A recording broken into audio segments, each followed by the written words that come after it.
आप सभी लोगों को नमस्कार। आज हमारा 184th सपोर्ट ग्रुप मीटिंग है।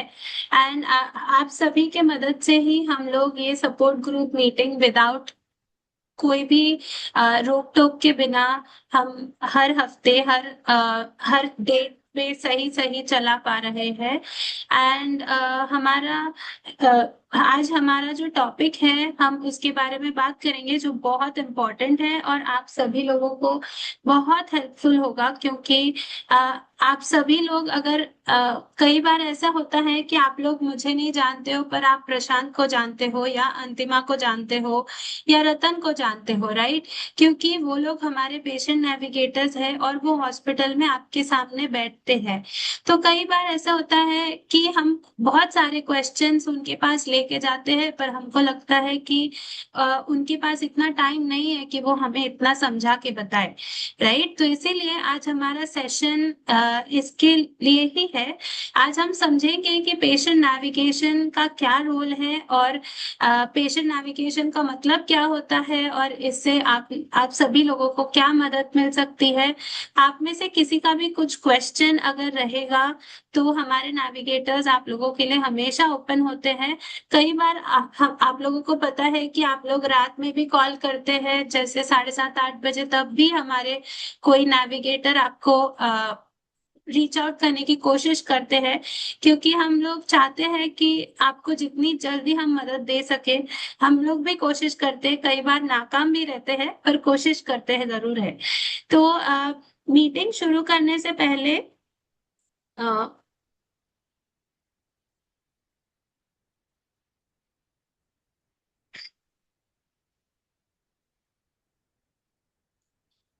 जब तक ये चल रहा है तब तक मैं आपको इंट्रोड्यूस कर देती हूँ। आज हमारे बीच हमारे नेविगेटर प्रशांत सिंह जी जुड़े हैं।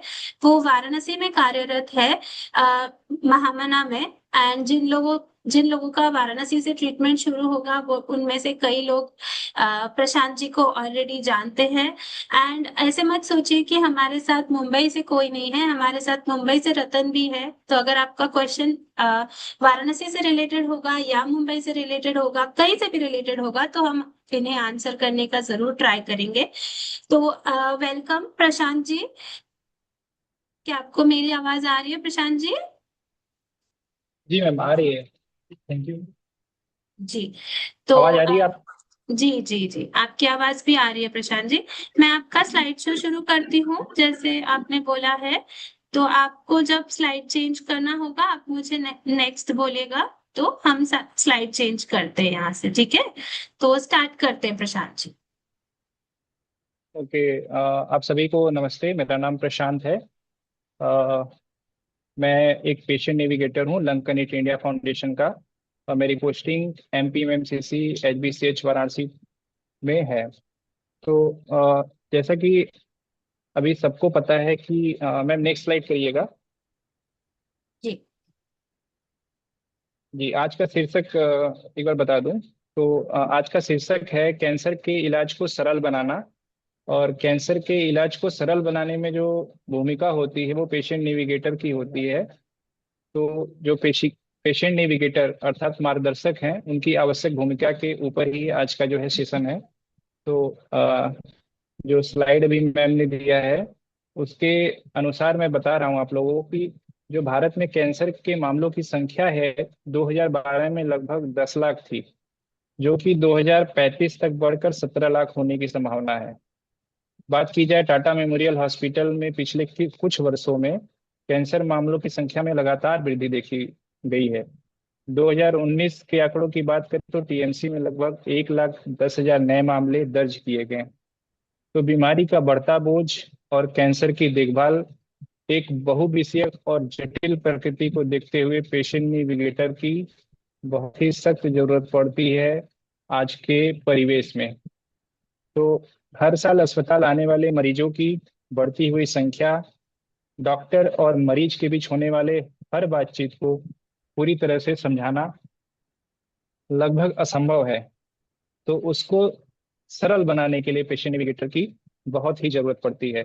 मरीज और उनके चिकित्सा अनुभव को बेहतर ढंग से समझने, क्लिनिकल टीम के साथ उनकी देखभाल का समन्वय करने, तथा जो जटिल प्रक्रिया होती है, क्योंकि कैंसर के बारे में लोग बस जानते हैं कि कैंसर एक बीमारी है, लेकिन कैंसर बीमारी कैसे सही होगा, उसके बीच बीच में कौन सी अड़चने आएंगी, उसके लिए कहाँ जाना है, क्या सही जांच है, तरह तरह के जो है सवाल होते हैं जो किसी को नहीं पता है। बस पता होता है तो कैंसर कैंसर एक जानलेवा बीमारी।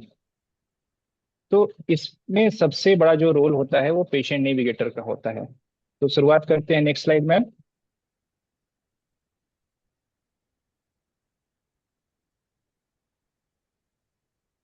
तो पेशेंट नेविगेटर का मतलब पहले समझना जरूरी होता है।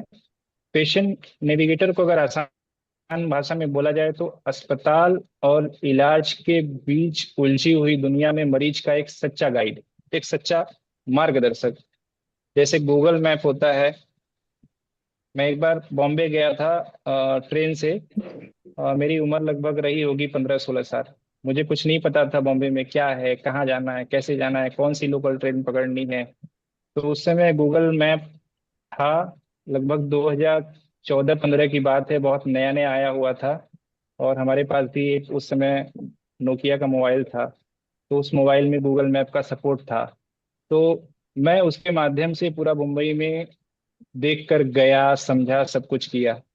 तो ठीक उसी प्रकार आप पेशेंट और पेशेंट के साथ वाले जब हॉस्पिटल में आते हैं तो आपका गूगल मैप हम लोग रहते हैं। आपको कहाँ जाना है, किससे मिलना है, डॉक्टर साहब ने क्या लिखा है, कोई भी चीज अगर नहीं समझ में आती है तो ये सारा कार्य हम लोगों के द्वारा किया जाता है। Next slide ma'am. तो ये तो था जो है कि पेशेंट नेविगेटर का मतलब क्या होता है।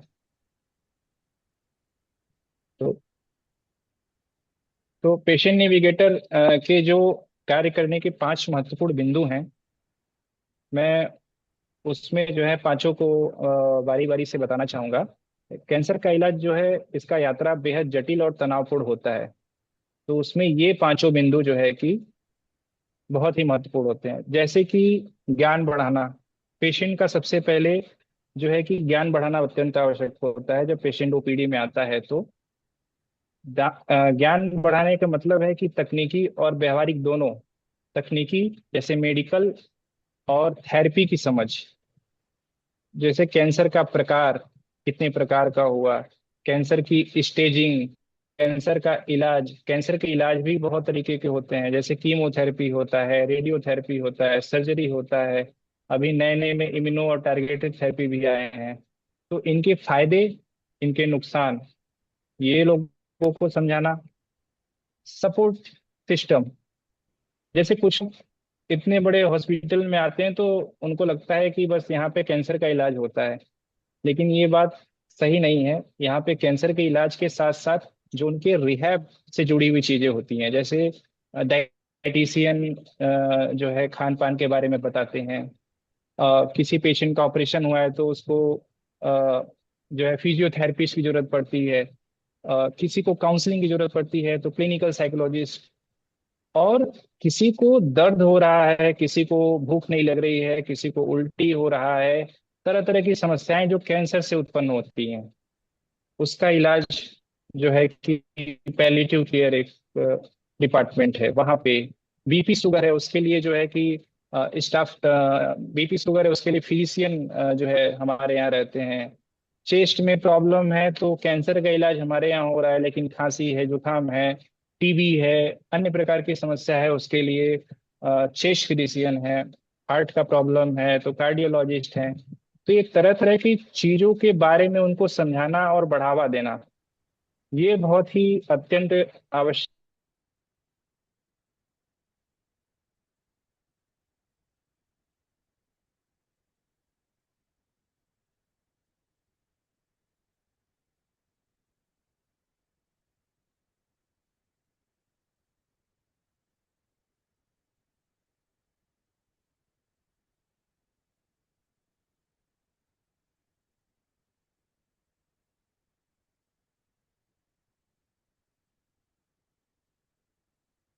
है।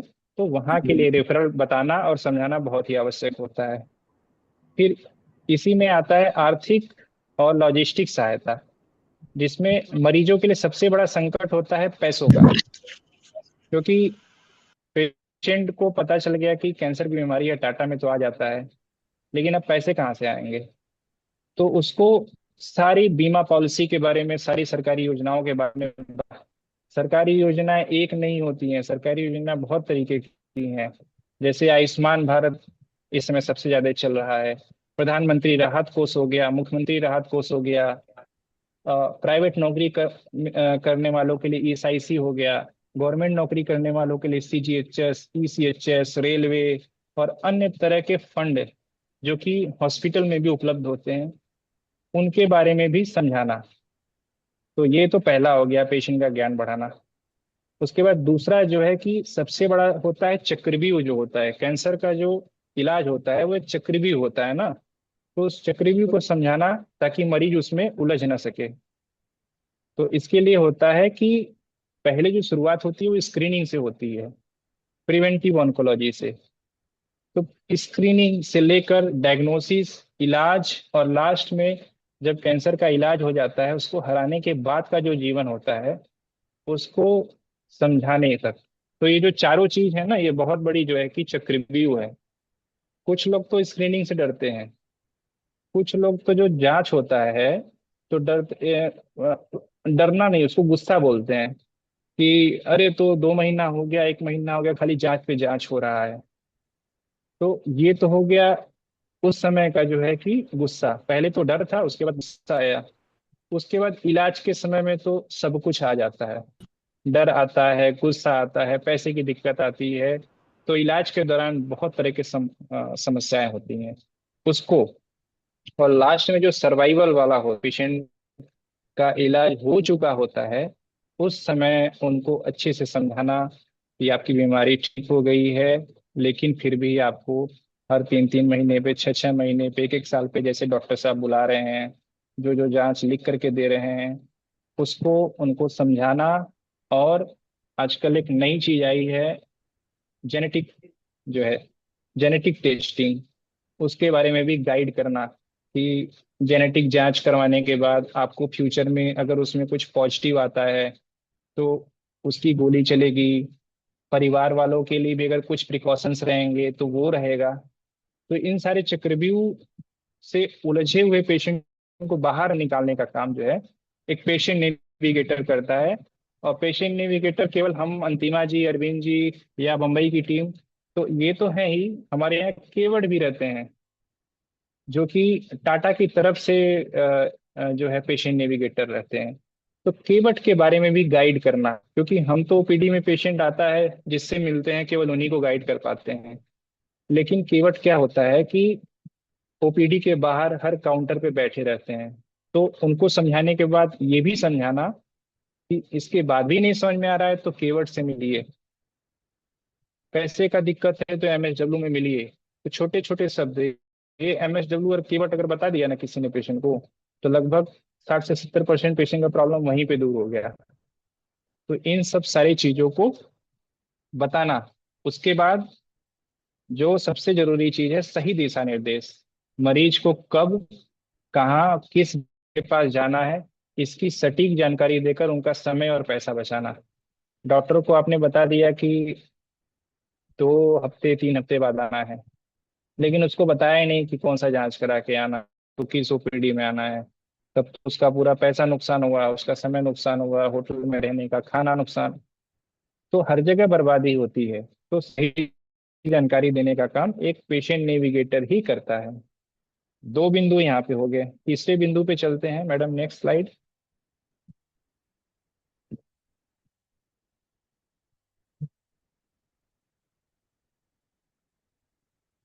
नहीं मैम, इसके जस्ट एक पहले वाला। हाँ जी। इससे पहले वाला स्लाइड। हाँ हाँ, अभी ठीक है। जी जी, तीसरा इसमें है जो है फॉलोअप और सुधार। तो इसमें क्या होता है कि कैंसर का इलाज सिर्फ अस्पताल से छुट्टी लेने के बाद ही नहीं खत्म होता है, ये उसके बाद भी बना रहता है। यह सुनिश्चित करना कि मरीज इलाज के बाद नियमित जांच के लिए अस्पताल आए, ताकि कैंसर दोबारा लौट कर ना आ सके, प्लस उनकी बाधाओं को दूर करना। कुछ पेशेंट तो पहली बार आते हैं, उसके बाद कुछ तो जैसे भाषा नहीं समझ में आ रही है, भाषा की वजह से, जैसे कोई मुंबई, तो चलिए ठीक है कि वहाँ पे लोग हिंदी समझ जाते हैं।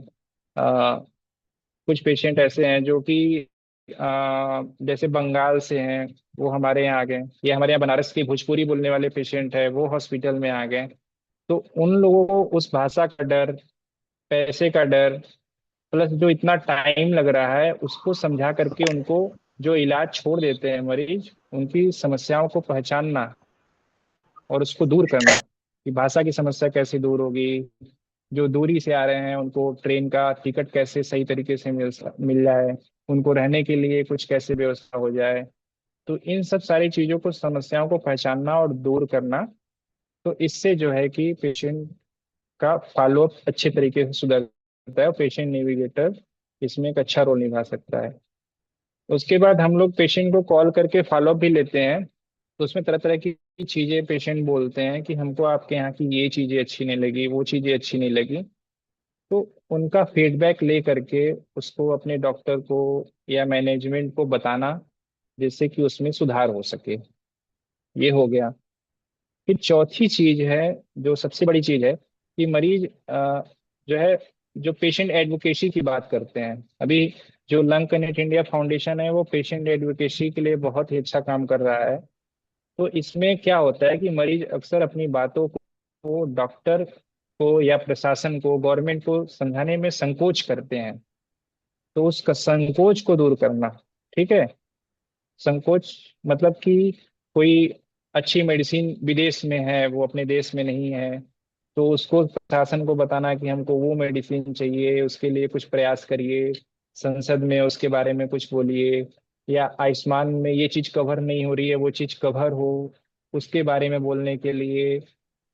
पहले 5 लाख मिलते थे, अभी 2 लाख रुपए मिल रहे हैं, उसको उठाने के लिए।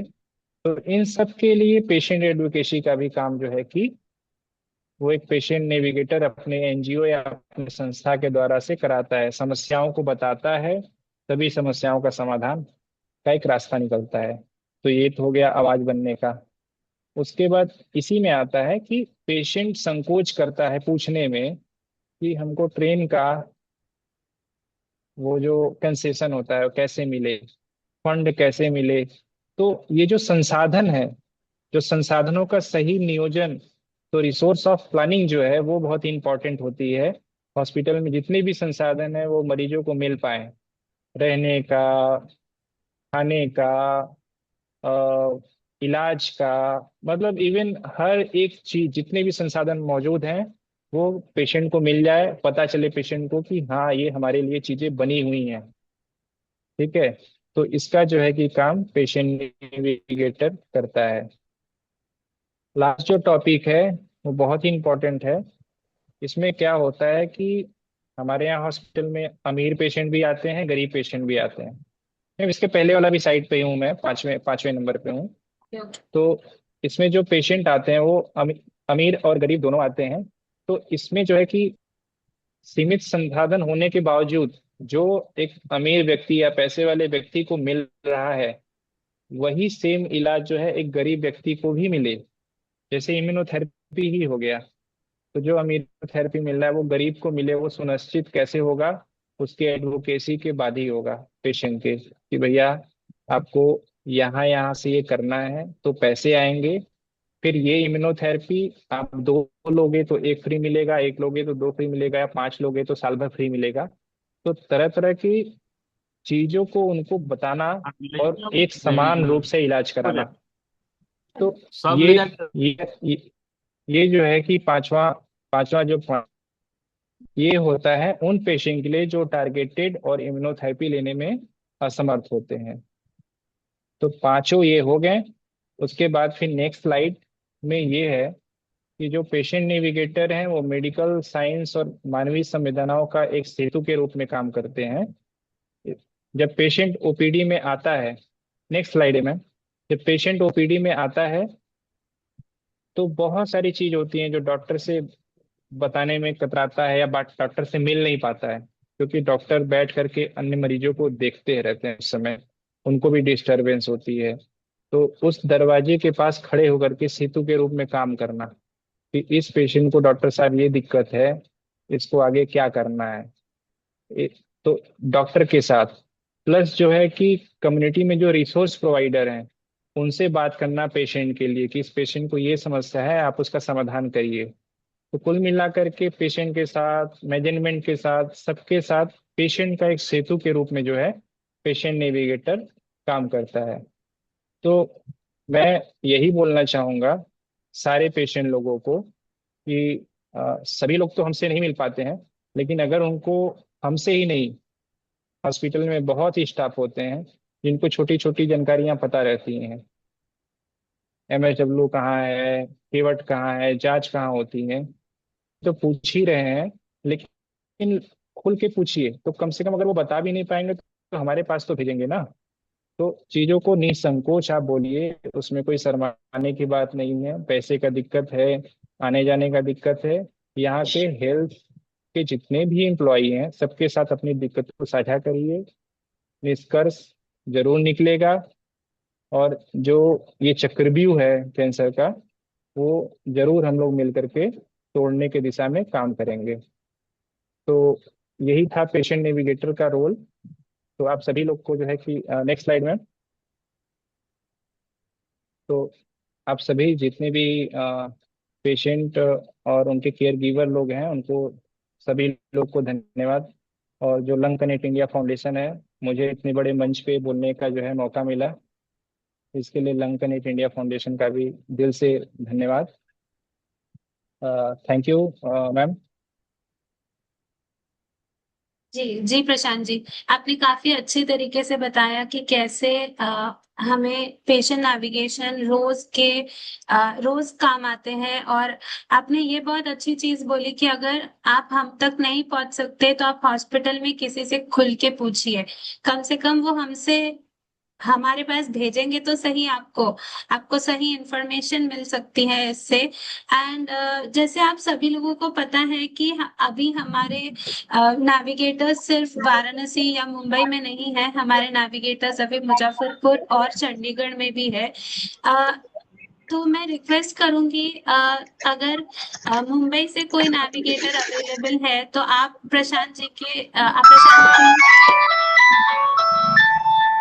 प्रशांत जी ने जो भी बताया पेशेंट एडवोकेसी प्रशांत जी ने जो भी बताया पेशेंट एडवोकेसी और नेविगेशन के बारे में, आप में से कोई उनके साथ कुछ ऐड करना चाहते हैं? रतन, अ, और जितने भी पेशेंट नेविगेटर्स हैं, आज आप लोगों का ही मौका है क्योंकि हमारा टॉपिक पेशेंट नेविगेशन है। अगर कोई मुझे पूछे तो मुझे ज्यादा पता नहीं है, मैं तो बोलती हूँ कि मैं नंबर दे देती हूँ अंतिमा, आप अंतिमा से बात करिए प्लीज, या आप प्रशांत जी से बात करिए प्लीज, क्योंकि मुझे इतना नॉलेज नहीं है इस बारे में जितना आप लोगों को है। अ, रतन, आपको मेरी आवाज आ रही है? जी जी बिल्कुल आ रही है। आपको मुझे बिल्कुल आवाज आ रही है। जी जी जी। ओके। सो हमारे पास क्वेश्चन मैं देख लेती हूँ। ये कि डॉक्टर्स के लिए क्वेश्चंस आए हैं डॉक्टर्स के लिए बेसिकली। क्वेश्चंस आए, ये ठीक है। तो नेविगेटर्स के लिए तो नहीं है। Correct correct correct. तो नेविगेटर्स के लिए मैं क्वेश्चन मैं ही पूछती हूँ आप, क्योंकि मैं भी पेशेंट जैसी हूँ, है ना, पेशेंट जैसी नहीं, पेशेंट ही हूँ, है ना। तो हम मेरे साथ रवि जी भी जुड़ सकते हैं। रवि जी, चलिए आज हम इनको क्वेश्चन पूछते हैं। तो ओके। तो रतन, प्रशांत जी, अंतिमा, और भी जो नए नए लोग भी, बहुत लोग लंग कनेक्ट में जुड़े हैं, रिक्वेस्ट करूंगी आप सभी लोग नेविगेटर्स अगर सुन पा रहे हैं तो प्लीज अपना माइक ऑन करके आप बोल सकते हो। तो जब पहले पेशेंट हॉस्पिटल में आते हैं तो जैसे मतलब आप लोगों तक वो कैसे पहुंच सकते हैं, ये मेरा फर्स्ट क्वेश्चन होगा, क्योंकि आप लोगों के पास तो अ, ज्ञान है, आप लोग काफी अच्छा गाइड करते हैं, पर आप लोगों तक पहुंचेंगे कैसे? तो पहुंचेंगे कैसे? तो यूजुअली हम ओपीडीज में ही रहते हैं। हमारे सारे नेविगेटर्स जो है डॉक्टर के साथ ही अपना रूम्स साझा करते हैं, जिससे कि थोड़ा इजी हो जाता है हमारे लिए कि हम उनसे मिलके वो चीजें सामने सामने कर पाए। तो उस समय हम चीजें भाप भी लेते हैं कि एग्जैक्टली डॉक्टर्स क्या कहना चाहते हैं और कितना डॉक्टर्स का जो भी सोच विचार है वो कितना पेशेंट कितना समझ पा रहे हैं। अक्सर हमारे जो पेशेंट आते हैं खास करके यूपी बिहार या फिर बंगाल से आते हैं, तो वो लैंग्वेज बैरियर की वजह से, क्योंकि हमारे जो डॉक्टर्स, मैं जैसे मैं कल परसों की उदाहरण दे दूं, हमारे डॉक्टर साउथ इंडियन थे, बंदा वेस्ट बंगाल से आया था, और वो बंदा वेस्ट बंगाल में मुझे ट्रांसलेट कर रहा था और मैं हिंदी में वो हमारे साउथ इंडियन डॉक्टर को समझा रहा था। साउथ इंडियन डॉक्टर वो इंग्लिश में मुझे समझा रहे थे और वो चीजें मैं कन्वर्ट कर रहा था बंगाली में। वो पूरा सिचुएशन ऐसा था कि क्या चल क्या रहा। लेकिन हाँ, डेफिनेटली मैं कामयाब रहा कि चीजें मतलब एक जैसे प्रशांत ने कहा कि we are the medium, fortunately we are the medium, कि हम जो भी बातें हैं एक दूसरे से जो कर कर पा रहे हैं लोग, उनमें हम एक ब्रिज की तरह है। और साथ ही साथ हम उनके जो जर्नी है उस जर्नी में एक लाइट हाउस की तरह है, ताकि वो सही रास्ते से जा सके। क्योंकि हम डायरेक्टली इनडायरेक्टली रास्ता दिखाने का ही काम कर सकते हैं, हम उनके साथ ज्यादा चल नहीं सकते हैं, क्योंकि हमारे पास जो भी पेशेंट है, लंबे ज्यादा पेशेंट है हमारे पास, और उनके लिए वही पेशेंट है, तो हम सिर्फ नेविगेशन का ही काम कर सकते हैं और कभी कभार हैंड होल्डिंग। जी जी। Uh, yes. तो जी Smita, this is Nilesh here. जी जी नीलेश जी बोलिए। सभी को मेरी आवाज आ रही है? जी जी आपकी आवाज आ रही है। आप प्लीज थोड़ा कैमरा ऑन कर सकते हैं, मुझे आप दिख नहीं रहे हो। आई एम सॉरी, थोड़ा इलेक्ट्रिसिटी इश्यू है सुचिस्मिता। जी बोलिए। त्योहार भी है इसलिए। फर्स्ट ऑफ ऑल, मैं सभी को कॉन्ग्रेचुलेट करना चाहता हूँ और थैंक यू बोलना चाहता हूँ कि नेविगेटर के लिए कितना अच्छा सेशन रखा। Prashant ji, very good speech. रतन, गुड टॉक। मैं बस ये एक ऐड करना चाहता हूँ पुराने नए सभी नेविगेटर्स के लिए। जैसे कि हम लोग देखते हैं कि रतन के ही एक वर्ड को मैं आगे बढ़ाना चाहता हूँ। Navigator it is a like a bridge, एक ब्रिज की तरह होता है जो दो जगहों को आपस में जोड़ता है।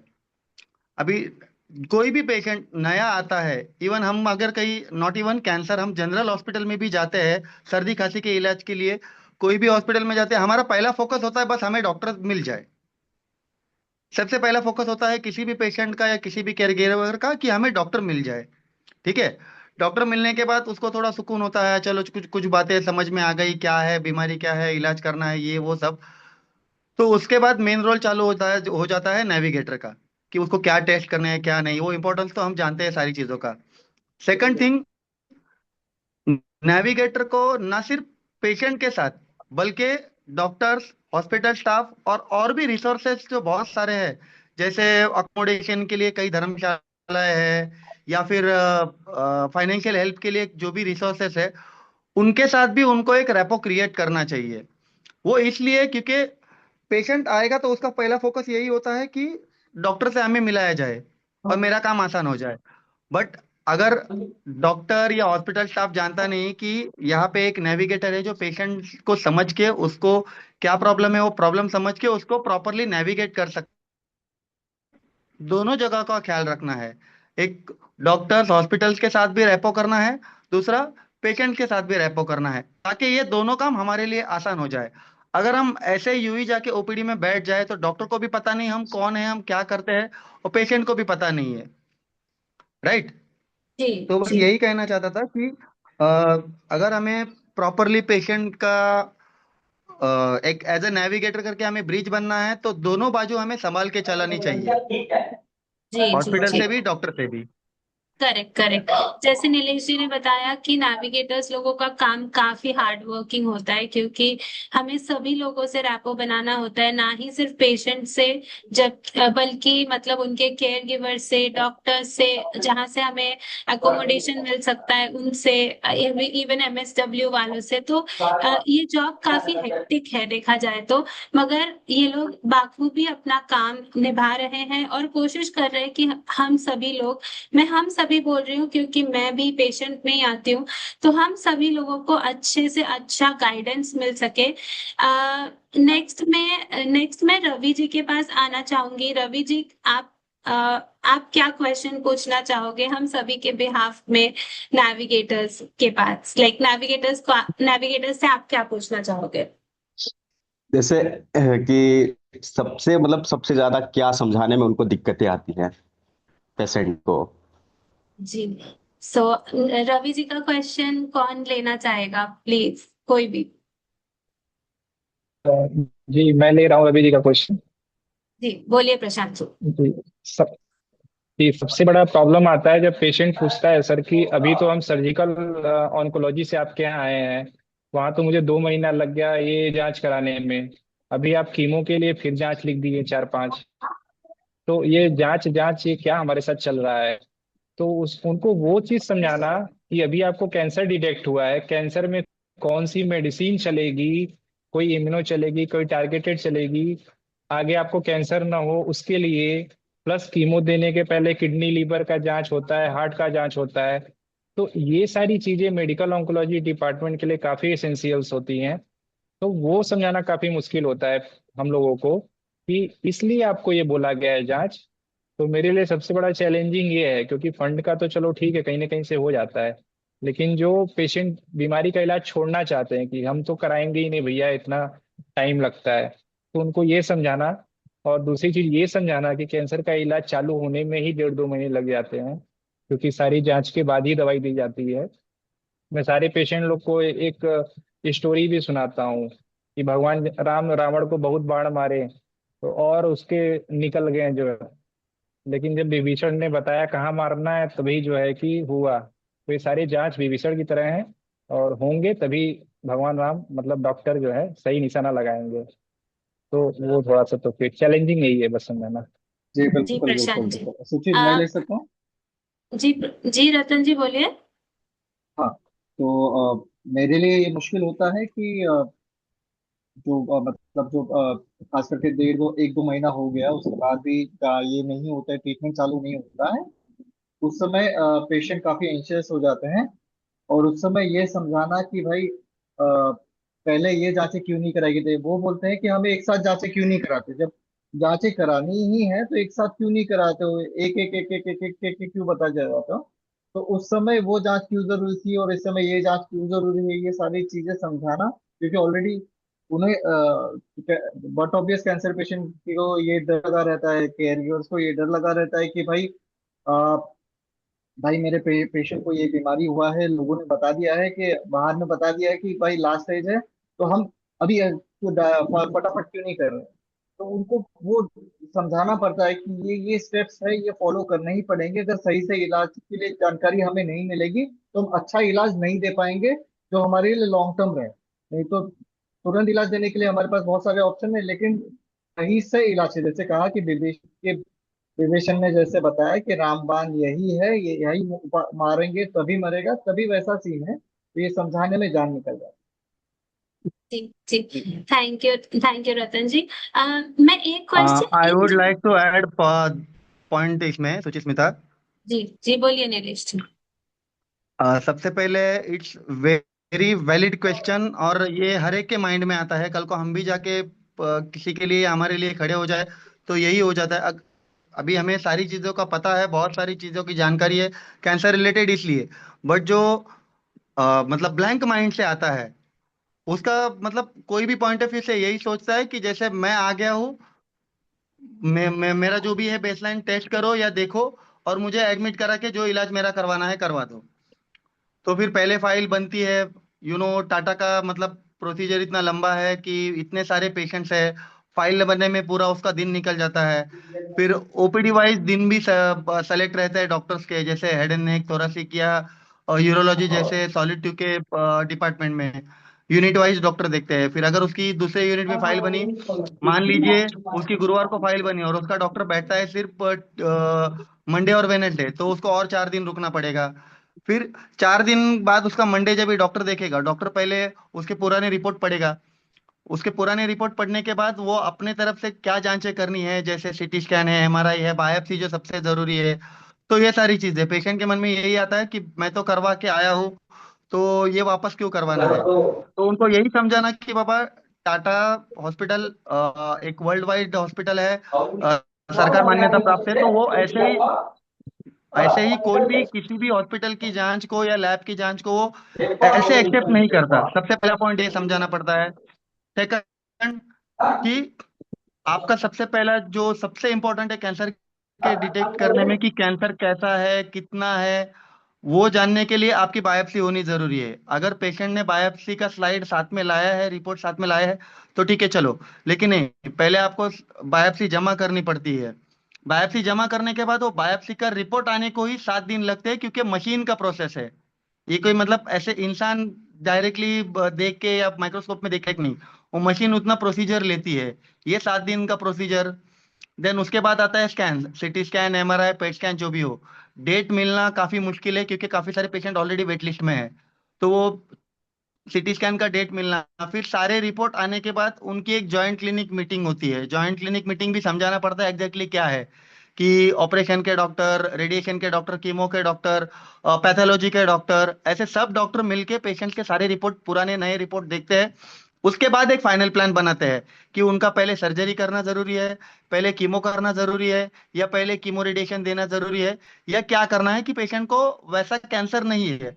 तो इन सब चीजों की प्रोसीजर में 15 से 20 दिन निकल जाते हैं। वो एक पेशेंट को समझाना थोड़ा डिफिकल्ट हो जाता है। ठीक है, वो हम समझते हैं। फिर उसके बाद दूसरी चीज कि अगर मान लीजिए पैलेटिव नीलेश जी, कीमोथेरेपी बताया, या पेशेंट को जी पहले। जी, नीलेश जी, हाँ, पैलेटिव हम कीमो। ये हाँ। जी जी, हम ये पेशेंट नेविगेशन का डिस्कशन और थोड़ा कंटिन्यू करेंगे, पर हमारे साथ डॉक्टर सर ऑलरेडी जुड़ गए हैं, तो मैं उनको थोड़ा सा फ्री कर देती हूँ प्लीज। उसके नो बाद इश्यू, हम नो इश्यू, पेशेंट चलेगा। नेविगेशन का सवाल शुरू रखेंगे। No uh, problem. जी जी, thank you so much for understanding. Doctor Palak, sir आपको मेरी आवाज आ रही है क्या? यस यस आ रही है। जी सर।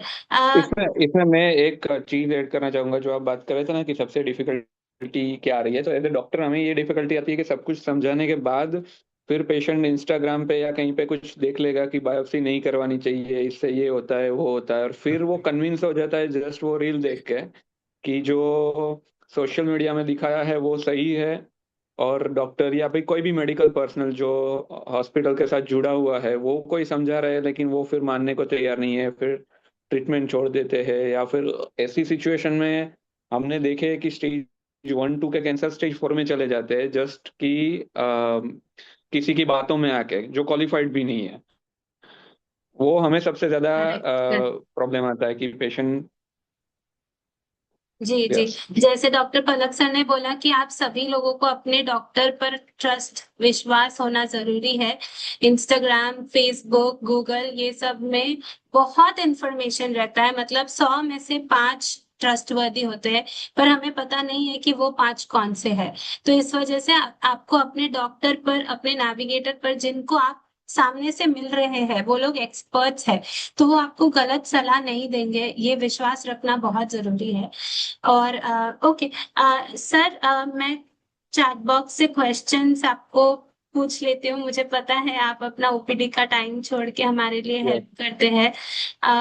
तो सर एक गोपाल शर्मा जी है, उनका क्वेश्चन ये है कि मेरे फादर का एज 73 ईयर्स है और उनको लंग कैंसर हुआ है, तो अभी उनका ट्रीटमेंट अच्छे से हो सकता है क्या? मतलब इतना एज कितना मैटर करता है इन टर्म्स ऑफ ट्रीटमेंट? सो अभी बहुत सारे नए ट्रीटमेंट ऑप्शंस भी है कीमोथेरेपी के अलावा, टारगेटेड थेरेपी हो या इम्यूनोथेरेपी। तो वो कोई भी एज में दे सकते हैं। जस्ट उसके रिगार्डिंग जो रिपोर्ट ज़रूरी है वो करवानी चाहिए। उस रिपोर्ट से पता चलेगा कि कौन सी दवाई काम करेगी अच्छे से। तो एटलीस्ट सारे इन्वेस्टिगेशन करवाने चाहिए। उस इन्वेस्टिगेशन से ये पता चलेगा कि अगर कोई ऑरल मेडिसिन या इम्यूनोथेरेपी वर्क करती है तो उसके साइड इफेक्ट्स नहीं है, या फिर बहुत कम है साइड इफेक्ट्स। तो सिर्फ ये सोच के कि इस एज में ट्रीटमेंट नहीं करवानी है, ऐसे बंद नहीं करनी है, एटलीस्ट इन्वेस्टिगेशन करवा लो। क्या ट्रीटमेंट ऑप्शंस अवेलेबल है वो समझ लो। देन वी कैन थिंक अब कर सकते हैं कि नहीं आगे ट्रीटमेंट। जी जी सर। जी सर। नेक्स्ट क्वेश्चन है हमारे पास। जी सर, नेक्स्ट क्वेश्चन है मुकेश बंसल जी का। Sir, my chemo cycles are complete, 6 chemo. Generally I am feeling better. Sometimes I feel obstruction in breathing and some cough. It comes and goes. What could be the cause of that? Cancer कौन सा था उनका, क्या लिखा है उन्होंने? उन्होंने लिखा है कि उनको 6 chemo cycles हो चुके हैं, तो नहीं, लंग कनेक्ट कैंसर। मीटिंग में कैंसर नहीं लिखा है। कौन सा ओके नहीं ओके। लिखा है, हाँ, बट हम होप कर रहे लंग कैंसर ही होगा क्योंकि लंग का हो, यहाँ यस। हाँ जुड़े हैं तो। सो हाँ जी डॉक्टर साहब, अगर लंग, मेरा मैं बोल रहा हूँ, मैं लंग कैंसर ही था। और हम्म, जो स्मोकर्स को होता है ना, वो वाला क्या बोलते हैं उसको? Squamous cell. हाँ जी। ओके। सो लंग कैंसर में एक तो लंग में अगर गठान वगैरह है तो उसकी वजह से कई बार प्रॉब्लम होता है सांस लेने में। 6 साइकिल के बाद अगर इम्प्रूवमेंट भी है तो भी थोड़ा बहुत रेसिडुअल डिसीज रह जाता है, जिसकी वजह से उनको प्रॉब्लम रह सकता है। दूसरा कि स्मोकिंग की वजह से लंग्स अगर खराब है तो भी सांस लेने में दिक्कत हो सकती है। कई बार इनहेलर वगैरह लेने से वो धीरे धीरे इम्प्रूव हो जाती है, तो वो एक बार चेक करवाना चाहिए कि सीओपीडी कंपोनेंट, मतलब जो स्मोकिंग की वजह से अगर लंग खराब हुए हैं तो वो उसको कोई इनहेलर से ठीक कर सकते हैं कि नहीं। कुछ पेशेंट्स में हमने ऐसा भी देखा है कि कैंसर डायग्नोस होने से पहले उनको सांस में दिक्कत नहीं थी। जैसे जैसे कैंसर बढ़ा शरीर में, लंग्स में, तो धीरे धीरे जो लंग्स के खराब पार्ट भी थे, जो स्मोकिंग की वजह से खराब हुए हो, वो ज्यादा सिम्टम्स को एग्रेवेट कर देते हैं। तो पेशेंट को सिम्टम्स आना शुरू हो जाता है और उनको लगता है कि शायद कीमोथेरेपी की वजह से ये प्रॉब्लम हुआ है। तो ये सब चीजें एक बार देखनी चाहिए। सबसे पहला वही करना चाहिए कि इसको हम इनहेलर वगैरह से ठीक कर सकते हैं कि नहीं है। तो उसके लिए पीएफटी करके एक टेस्ट आता है लंग का, जिससे, या फिर डीएलसीओ करके एक टेस्ट आता है जिससे ये पता लगा सकते हैं कि इनहेलर से ठीक होगा कि नहीं होगा। जी, नेक्स्ट क्वेश्चन सर, जैसे आप बोल रहे थे कि इंस्टाग्राम में हम काफी चीजें देखते हैं, तो नेक्स्ट क्वेश्चन एक्चुअली उसी से रिलेटेड है।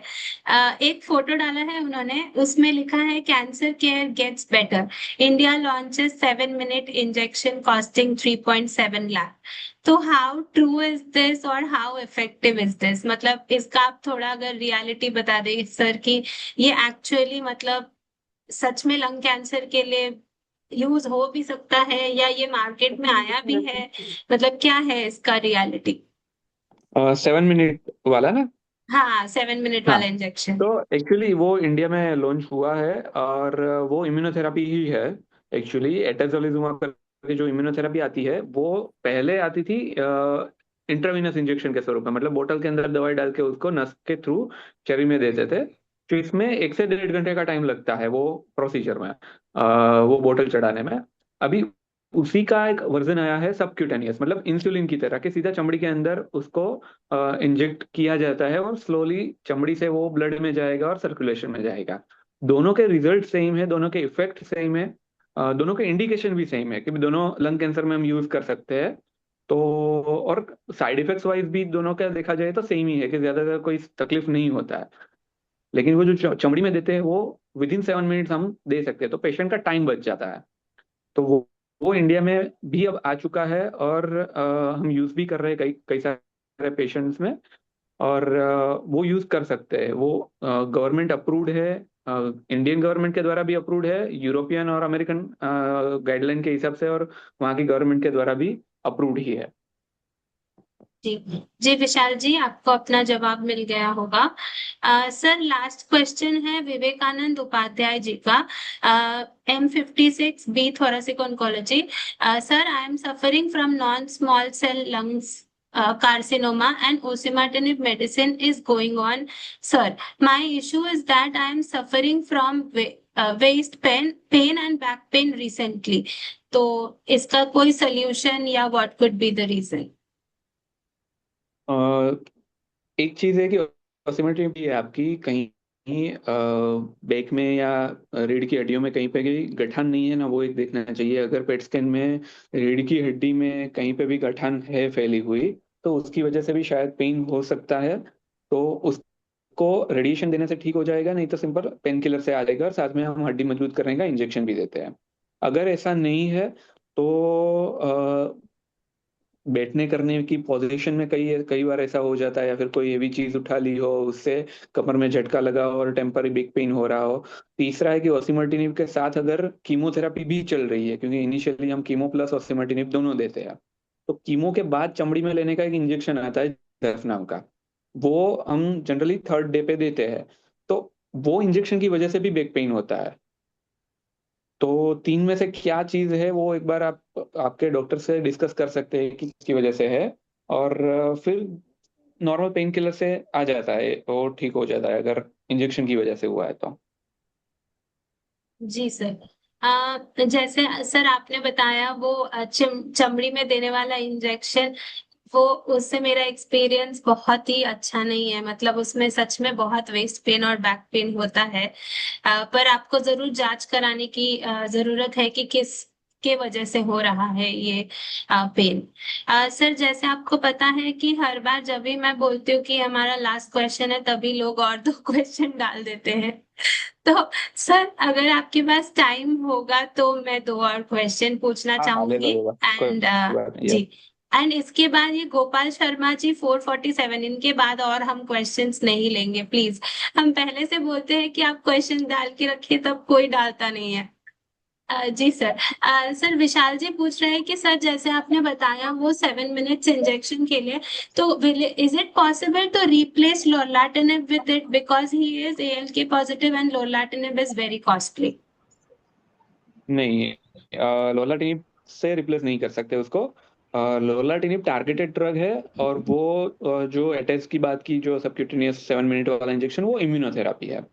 अ, अ, जिनको टारगेट का रिपोर्ट लंग कैंसर में पॉजिटिव होता है, उनको सबसे पहले टारगेट की ही दवाई देनी चाहिए, उससे ही फायदा होगा। उनको इम्यूनोथेरापी से पहले फायदा नहीं होगा बिल्कुल।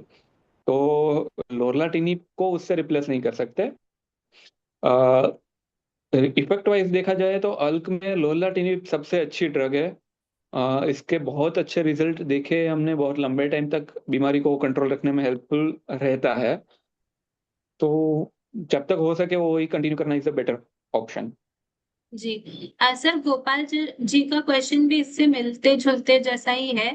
वो पूछ रहे हैं कि ये जो इंजेक्शन की हम बात कर रहे हैं, इसका कितना साइकिल लेना होता है, क्योंकि एक इंजेक्शन 3.7 लाख का है, जो काफी ज्यादा है। तो मतलब वो इंजेक्शन हमें कितना साइकिल लेना होता है? आइडियली एवरी 21 डेज उस इंजेक्शन को देते हैं, 21 डेज का साइकिल होता है। पर इसमें कंपनी की तरफ से पेशेंट असिस्टेंट प्रोग्राम भी होता है, पेप सपोर्ट। तो ओवरऑल उस पेप में अगर एलिजिबल होते हैं तो जनरली पूरे साल का अराउंड 10 to 12 लाख के आसपास का खर्चा अ, होता है।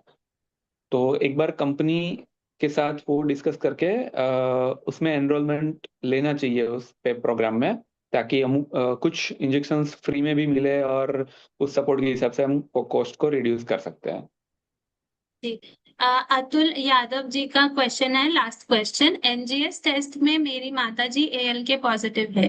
टारगेटेड थेरेपी क्रिजोटिनिब 250 चल रही है।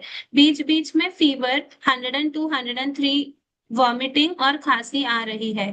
क्या ये दवा का साइड इफेक्ट है या हमें मतलब जांच कराना चाहिए? कभी कभार वॉमिटिंग होना वो दवाई से हो सकता है। खांसी जनरली लंग कैंसर की वजह से होती है, और वो लंबे टाइम तक रहती है। तो आपको उसमें ये देखना चाहिए कि इम्प्रूवमेंट कितना आ रहा है over the period of time, कि जब ट्रीटमेंट स्टार्ट की थी तब कितनी खांसी आ रही थी, और धीरे धीरे कितना इम्प्रूवमेंट है।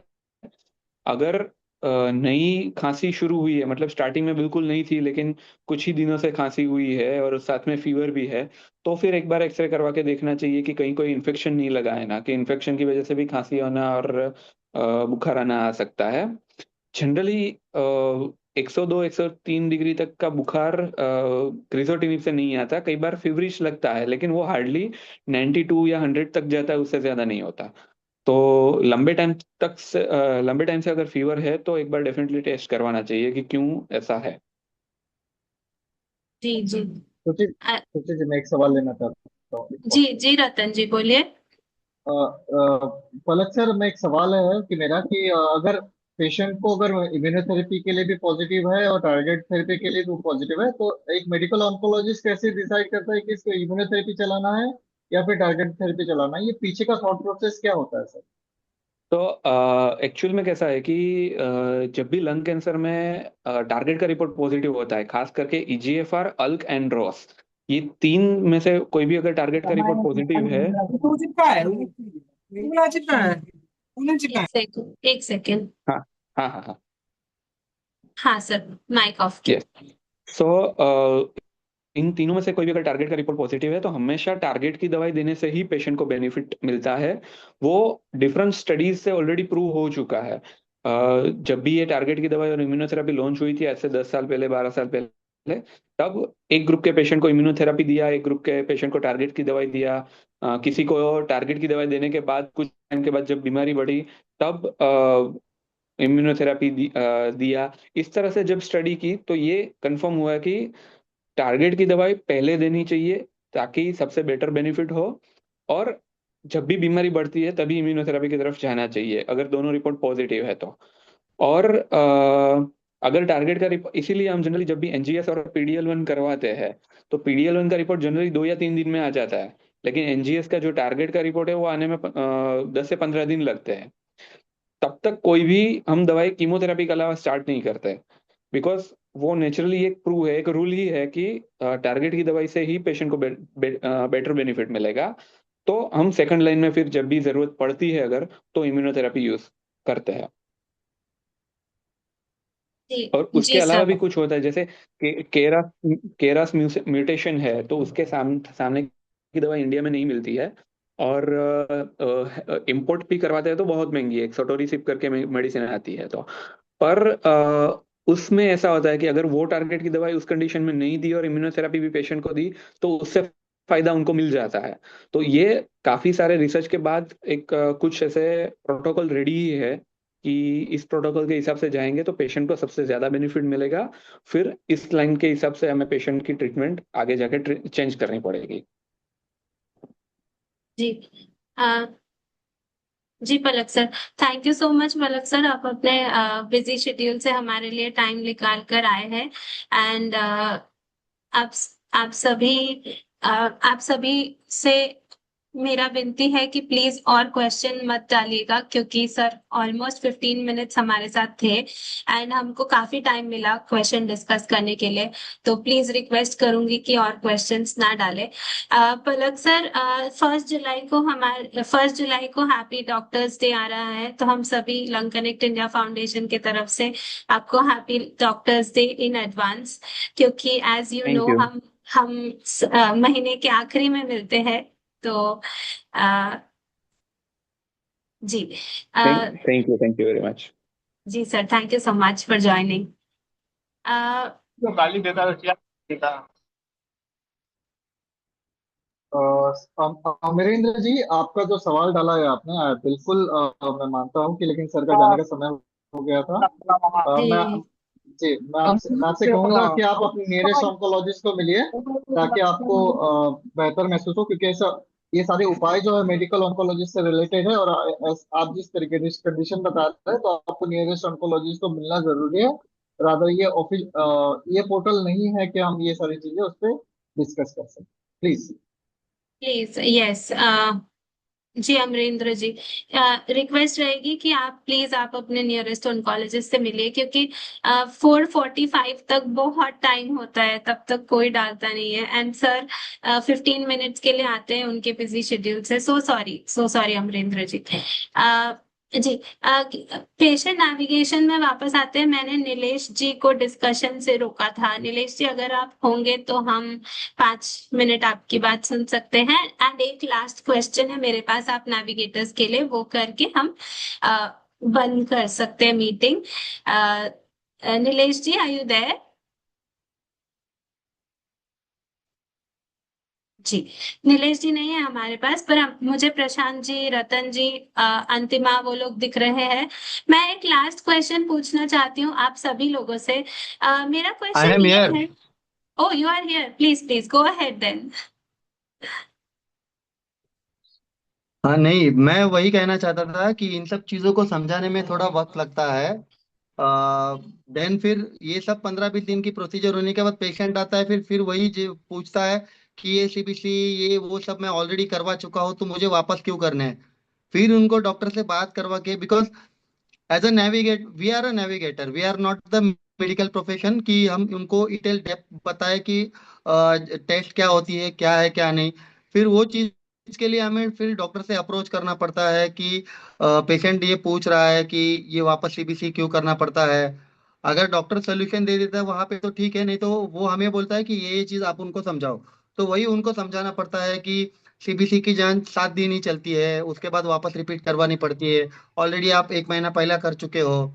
कीमोथेरेपी अगर लेना है तो हमें कीमोथेरेपी, बहुत सारे कीमोथेरेपी की वजह से पेशेंट के हार्ट पे और कान पे इफेक्ट होता है, इसलिए हमें 2D को पीटीए जैसी जांचें एक्स्ट्रा करवानी पड़ती है। अपनी जनरल रूटीन ब्लड टेस्ट करवाए हैं, लेकिन कीमोथेरेपी के लिए किडनी का एक ब्लड टेस्ट होता है, एचपीपी ऐसे अलग अलग ब्लड टेस्ट होते हैं, एचआईवी ब्लड टेस्ट एक अलग से देखा जाता है। ऐसे काफी सारे ब्लड टेस्ट जो अलग से है वो कीमोथेरेपी के लिए देखी जाती है। बिकॉज कीमोथेरेपी साधारण ट्रीटमेंट नहीं है कि सर्जरी जैसे गांठ निकाला जाता है ऑपरेशन करके, लेकिन कीमोथेरेपी में काफी सारी चीजें देखनी पड़ती है, रेडिएशन में काफी सारी चीजें देखनी पड़ती है। तो इन सब के लिए रिपीट जांचें होती है, तो ये सब समझाने में थोड़ा डिफिकल्टी आता है। जी जी नीलेश जी। सो जैसे आज हमारे स्पीकर प्रशांत जी थे, तो मैं उनको धन्यवाद करना चाहूंगी और धन्यवाद करके एक लास्ट सवाल पूछना चाहती हूँ। प्रशांत जी, आपको क्यों लगता है कि जो जो यंग लोग हैं, जो किसी चीज में करियर बनाने की कोशिश कर रहे हैं, जैसे मैंने इंजीनियरिंग की पढ़ाई की है, रवि जी ने इकोनॉमिक्स की पढ़ाई की है, सुचिस्मिता बेरा ने फॉरेंसिक साइंस की पढ़ाई की है, तो ऐसे आपको क्यों लगता है कि लोगों को पेशेंट नेविगेटर ये रास्ते पर आना चाहिए? अ, जी, जैसा मैं अपने ही हॉस्पिटल का आपको एक्सपीरियंस शेयर कर रहा हूँ कि अभी बहुत ही सीमित संख्या में जो है कि पेशेंट नेविगेटर हैं हमारे हॉस्पिटल में। मतलब इवन मैं ही 20-25 हजार पेशेंट अगर न्यू आते हैं तो उसमें से शायद 1,000 लोगों से मैं बात कर पाता हूँ, या 1,500 लोगों से। तो बाकी 2,000 और भी हमारे साथी, बाकी जो 18,000 बचे या 20,000 बचे, तो उनसे भी टोटल तो नहीं ना हो पाते। तो काफी स्कोप है पेशेंट नेविगेटर का। और ये जरूरी नहीं कि कोई अकाउंट का पढ़ाई पढ़ा है, या इवन मैं खुद ही जो है कि स्टार्टिंग में मैथ का स्टूडेंट रहा हूँ, फिर मैं सोशल साइंस में आया, एमएसडब्ल्यू किया। अभी मैं धन्यवाद देना चाहता हूँ, रवि जी भी एमएसडब्ल्यू कर रहे हैं। तो काफी अच्छा लग रहा है ऐसे देख करके कि इस फील्ड में आगे आना चाहते हैं। और जैसे होता है ना कि कुछ काम करने में किक मिलता है, मतलब कि बहुत खुशी की अनुभूति मिलती है।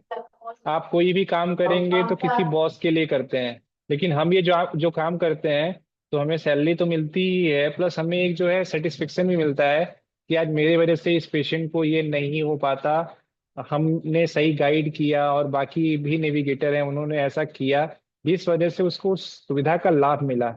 तो वो जो एक जॉब की सेटिस्फेक्शन है ना, वो इस जॉब में आती है। मतलब पेशेंट नेविगेटर ही नहीं है, हेल्थ साइंस से जुड़ा हुआ लगभग डॉक्टर डॉक्टर को भी आता है शाम को घने के बाद। एमएसडब्ल्यू जो सोशल वर्कर रहते हैं उनको होता है, जो ब्लड चेक करते हैं। जितने भी एक हेल्थ केयर प्रोफेशनल होते हैं, सबको मिलता है।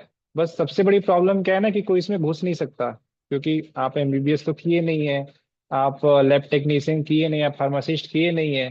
तो पेशेंट नेविगेटर एक ऐसा है जहाँ पे कि सोशल साइंस से जुड़े हुए लोग, मेजरमेंट से जुड़े हुए लोग, ये सारे जुड़े हुए लोग एक कोई भी छोटा मोटा कोर्स करके और हॉस्पिटल में 1 साल 2 साल कहीं भी नौकरी करके, क्योंकि चीजें पढ़ने से नहीं आती हैं, चीजें करने से आती हैं। मैम, हमको लगता है कि हमसे अच्छा नेविगेटर तो आप ही होंगी, क्योंकि आप इतने टाइम से लंग कैंसर पेशेंट के बारे में जान रही हैं, समझ रही हैं।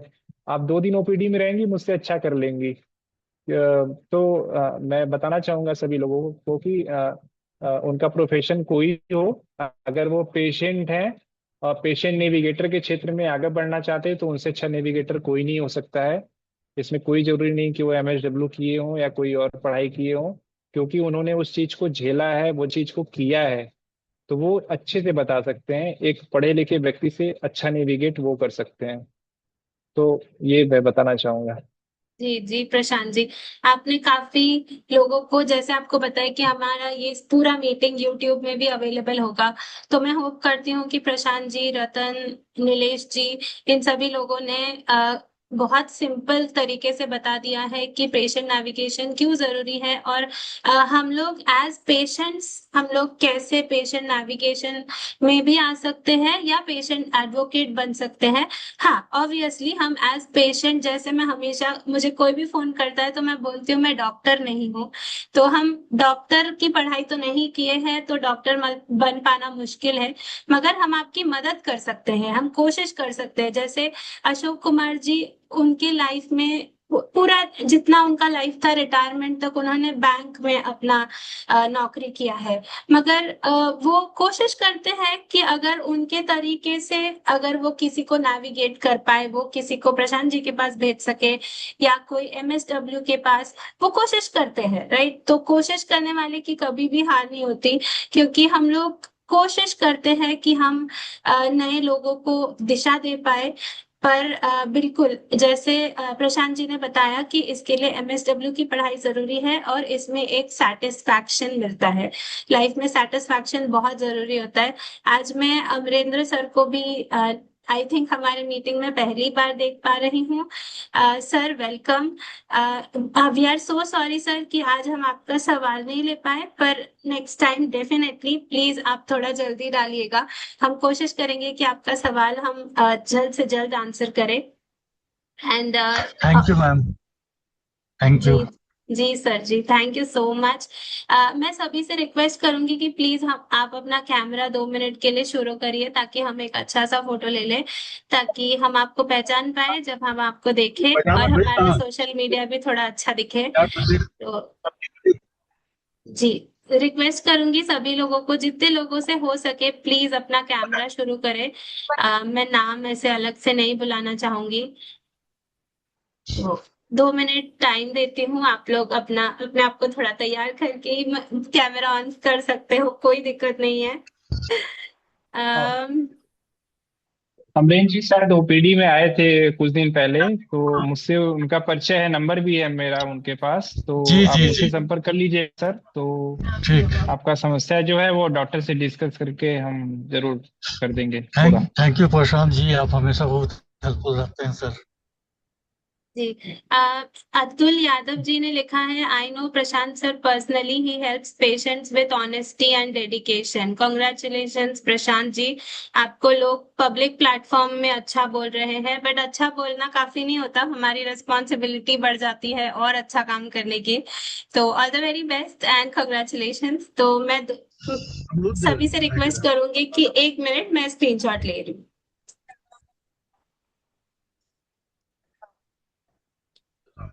जी, थैंक यू सो मच आप सभी को। आप लोगों के बिना ये मीटिंग 184 तक लाना पॉसिबल नहीं है। रिक्वेस्ट करूंगी कि सभी लोग जुड़ते रहे हमसे ऐसे ही, ताकि और आपको अगर कोई टॉपिक लगता है कि हमें डिस्कस करना चाहिए, तो प्लीज आप हमारे फोरम में लिख सकते हो कि मैम नेक्स्ट डे हम इस पे बात करें, तो हम जरूर उस पे बात करने की कोशिश करेंगे एंड आपके सामने एक्सपर्ट ओपिनियन लाने की कोशिश करेंगे। So thank you so much everyone, आज का मीटिंग यहीं तक। हम नेक्स्ट मीटिंग में मिलेंगे। एक जी प्रशांत जी बोलिए। जी जी मैम, मैं एक चीज बोलना चाहूंगा, जैसे अमरेंद्र जी हैं और बाकी लोग हैं, तो जो भी हेल्प मिलता है वो एक पूरी टीम की तरफ से मिलता है, लंग कनेक्ट की टीम से मिलता है, डॉक्टर की टीम से मिलता है। तो अगर उन्हें कभी कोई फीचर में हेल्प चाहिए, तो वो प्रशांत का नाम ना ले करके, वो लंग कनेक्ट का नाम और टाटा का नाम ले करके वो चीजों को करे, तो वो हमारे पास पहुंच जाएंगे, क्योंकि हम ही नहीं है, अंतिमा जी, अरविंद जी, प्रगति, दिलसाद, पूरी टीम है, ऐसे बॉम्बे में भी बहुत टीम है। तो अगर लंग कनेक्ट नाम रहेगा तो लोग हमारे पास पहुंच जाएंगे, क्योंकि प्रशांत नाम के बहुत लोग हैं टाटा में। जी प्रशांत जी, जैसे लंग आपने कनेक्ट नाम। बताया ये बहुत काफी मतलब कॉमन नाम है। पर हाँ बिल्कुल, सुचिस्मिता ही दो है, मैं खुद कंफ्यूज वो हो जाता हूँ। बात सही बात है, सुचिस्मिता भी 2 बन गए, बताइए। पर हाँ, यस, जैसे जबकि आपने बताया जबकि कि ये हम बहुत बहुत बहुत टफ नाम है, बहुत टफ नाम है, वो कभी देखने को सुनने को नहीं मिलता। जी एक्चुअली बंगालीज में कॉमन है, मतलब बहुत अनकॉमन नहीं है, मगर जैसे आपने बताया कि अगर हम किसी का नाम लेके, हम किसी का नाम, एक सेकंड, किसी से आवाज, हाँ, अगर हम किसी का नाम ना लिए टीम लंग कनेक्ट को प्रेस करते हैं तो that will be really good, जैसे प्रशांत जी ने बताया। मुकेश बंसल जी ने बोला है, Ratan let's make a note of it कि can we take up the topic of prevention of lung cancer. तो हम नेक्स्ट मीटिंग में इस टॉपिक पर कोई एक्सपर्ट लाने की कोशिश करते हैं। Mukesh ji, thank you so much for sharing your topic, will definitely try to figure out. And Mukesh Bansal ji बोल रहे हैं, प्रशांत जी प्लीज आपका नंबर थोड़ा शेयर, जी आपने दे दिया है। सो मुकेश जी आप थोड़ा नंबर ले लीजिए। एक्चुअली मैं मुकेश जी बोल रही हूँ तो मुझे एक दूसरे नेविगेटर भी याद आ रहे हैं जब हम इस पे बात करें तो एक्चुअली, तो ठीक है। So thank you so much, आप सभी को धन्यवाद। एंड हम मिलते हैं मुंबई मीटिंग के लिए। मुंबई चैप्टर हमारा होता है नेक्स्ट हर मंथ दूसरे फ्राइडे को 4 बजे। तो अभी हमारे पास ऑलमोस्ट 15 डेज का टाइम है। सो तब तक के लिए ध्यान रखिए। Any problems please reach out to our patient navigators, वो लोग हॉस्पिटल में है, बैठते हैं। तो अगर आप लोगों को प्रॉब्लम नहीं समझ आता है तो आप लोग मुझे या रवि जी को भी मैसेज कर सकते हैं, पर जैसे हमने बताया हम डॉक्टर नहीं हैं, हम आपको उन तक पहुंचा सकते हैं बस। तो that was all from for today, आज के लिए इतना ही। And thank you so much, bye, have a good day everyone.